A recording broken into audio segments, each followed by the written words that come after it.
How to run a sub 40-minute 10K. That is the name of the game here, guys. Coach Nate from The Run Experience. We are going to go through some ways to assess your current readiness. Are you ready to tackle the 40-minute yet, or do you need to wait 6 months or a year? We're going to get into some workouts that will help get you ready in the next 6 to 8 weeks for that 40-minute 10K, as well as some race day tips so you don't blow it.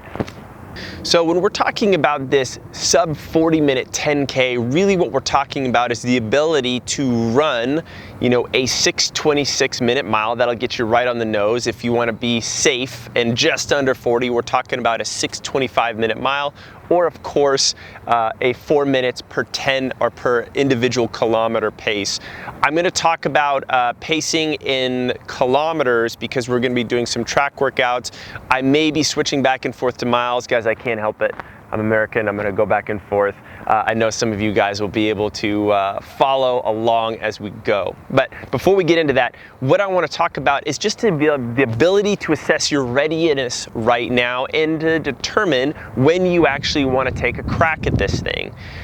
If you're someone who is in the, 41 to 43 minute range right now, then we could reasonably say that getting to 40 or under in the next 6 to 8 weeks is something that's reasonable. If you're someone who's closer to 45, 46, 48 minutes, well, a better short-term goal might be to try to run 43 or 42, right? So we try to eat the elephant one bite at a time by taking those shorter, focused, achievable goals on our way to this bigger one. So if you're someone who's in the 45 to 48 minute range, definitely watch this video, definitely follow these workouts, but know that you may want to defer your actual 40K shot until you have run a little bit faster.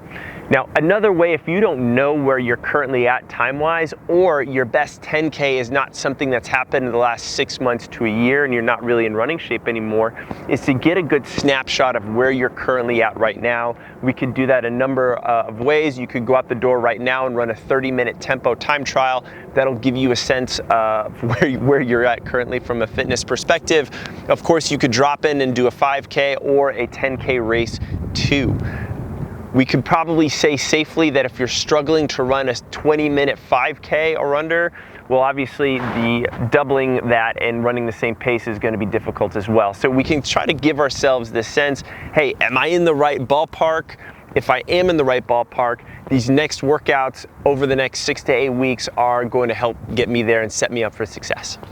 So for this first workout, we're going to assume a 6-week build-up, and on the 7th week, we'd actually be doing the race itself. What we're going to work on are some race pace intervals at 1K. So it's going to be 5 by 1K or 2.5 laps around the track. It's great to do it on the track for something like this to really pay attention to your pace. Of course, you could measure a loop out in your neighborhood if you want to get fancy and try to mimic the terrain of your 10K course or race that you have in mind, all the better. But what we're going for is a pretty even split all the way across at that 4-minute pace. So we're trying to hit that 1,000 meters in 4 minutes all the way across the board. The way we're going to progress and challenge ourselves is by starting with more rest in the beginning and by minimizing the rest as we go. So basically, towards the end of this progression, we've taken the majority of the rest out and we're stringing these paced efforts along nicely. We're going to start with week 1 with 2.5 minutes rest in between these 1 kilometer repeats. That should feel very generous. You should feel almost fully rested and recharged. It should almost feel easy. This is going to be where you have some discipline, especially in those early intervals, so that you can be executing well and evenly in the final 4th and 5th interval themselves. We're going to go from 2.5 to 2 minutes in the next week. Same thing, still a decent amount of rest, but we're just drilling in the pacing and the discipline and making sure that you feel super even, that you can breathe well and recover in between. Then we're going to go to 90 seconds. Then we're going to go to a minute by week 4. And then finally, week 5 is going to be 30 seconds. By the time we get to week 4 and week 5, the rest is not going to be that much anymore. These intervals are going to be a little harder. So my ability to be strong and comfortable here is how well I've done my homework in these other weeks. And finally, on that 6th week, we're going to do 15-second rest intervals, very, very short. You're just gonna stop, you're basically gonna catch your breath, and you're gonna go again. So this is like a 5K at your predicted race pace time with short 15-second rest intervals in between. That's what we're working towards. And if you can build up and hit that on the final one, combined with the other workouts we're going to talk about, you are setting yourselves up for success. 10K is really as much about strength and stamina as it is about straight up speed. So what we're actually going to do is take it to the hills, and we're going to work on 10 by 45-second hill repeats, going up, I would say, a grade that is about 3 to 5%. It doesn't have to be the steepest thing in the world. And what you're gonna do is jog, recover back down. The recovery should be about 75 seconds. So you're getting a little bit more rest than you are for the actual work itself. For this, what I love to do in terms of tracking my pace and my effort, speed is gonna be difficult, so we're gonna go for perceived effort, and we're actually gonna see how far you went up the darn hill. What I'd like to see is a nice even effort all the way throughout, with the occasional ones towards the end being extended a little bit more. So you can notice, hey, did I run to that tree branch? The first 3, great. Well, for the next set of 3, could I run to that tree branch plus to that rock? And then for the final 3 to 4, could I run to that tree branch, to the final rock, and maybe to the mailbox, if you're kind of catching my drift here. And then we can start to know that by we hit those last few, we are working our way up. I want you to do this 10 by 45 seconds for the first 3 weeks. And then the final 3 weeks, you're gonna work to 10 by 60 seconds. And then the same way you're gonna progress this thing, you're gonna run the same hill. You know, over the couple weeks, are you able to run up this hill a little bit further? Of course, when you go to the 60 seconds, we're gonna expect you to run further up the hill. I'll have you rest a little bit longer for that one, about 90 seconds, your ability to recover all the way back down. But within those 60 seconds, can I do the same thing? Can I build my way up there? Hill running is a great way to promote good posture, arm swing, quick turnover, all the things that you're gonna need for a successful 10K. All right, so for our final run of this progression here, we are gonna do a 6 to 8 mile run with a descending paced effort as we go. And I'm gonna talk about the descending pace in terms of minutes per mile. Guys, I'm a hopeless American. I think that if I try to go back and forth between mile pace and kilometer pace, it's gonna confuse me. I know it's gonna confuse you. So we'll just go for the minute per mile now, and I know that you'll be able to make the conversion on your own. We'll even help out in the comments below. So what we're gonna do is this, guys. The first 2 miles are going to be at an easy effort. It's gonna be 8-minute pace or even a little bit slower. Miles 3 to 4, you're going to be going faster at a 7:30 pace. We're treating ourselves just to lift that pace a little bit more. Miles 5 to 6 is going to be a 7-minute pace.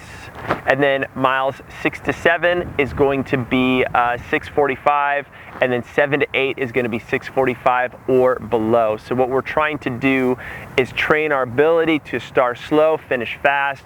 It's good pacing practice in the actual 10K race itself, as I'll talk about when we actually talk about race tips.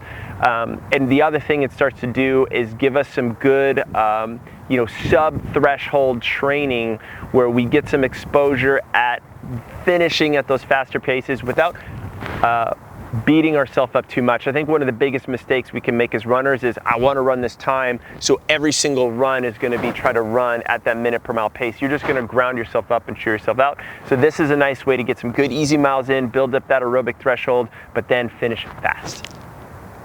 So in terms of final race day prep tips, what I want to talk about is going to be more about execution, because you could have all the perfect training in the world, but if you don't execute well on race day, it doesn't really matter. You don't get to see that performance. That's why we love racing so much. It's such a tricky blend of the two things. So presuming that your training has gone really well, we want to go into a few things to set you up for success.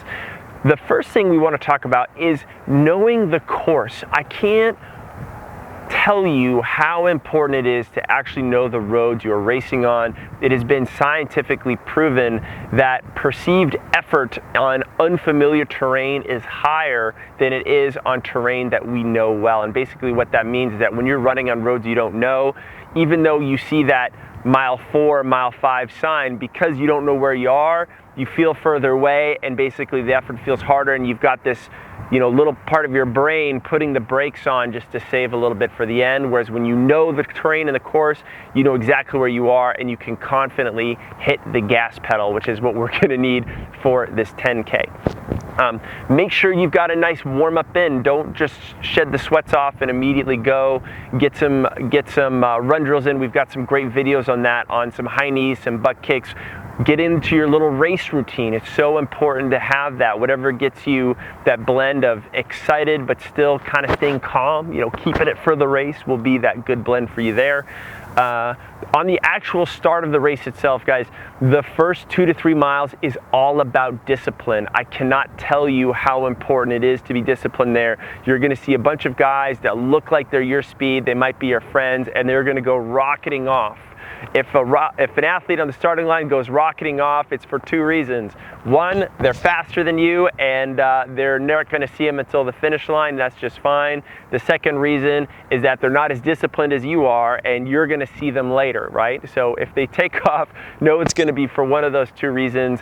Don't let that affect your own race decision. Stay focused on that perceived effort and that pace, all those things we've drilled in the last couple weeks.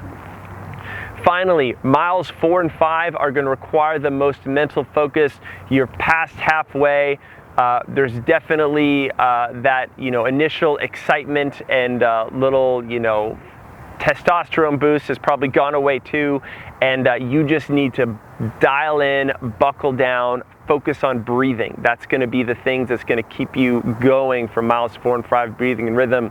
Finally, that last mile, that last 1.2 miles, home stretch, just fight tooth, claw, nail, get there, hit the finish line.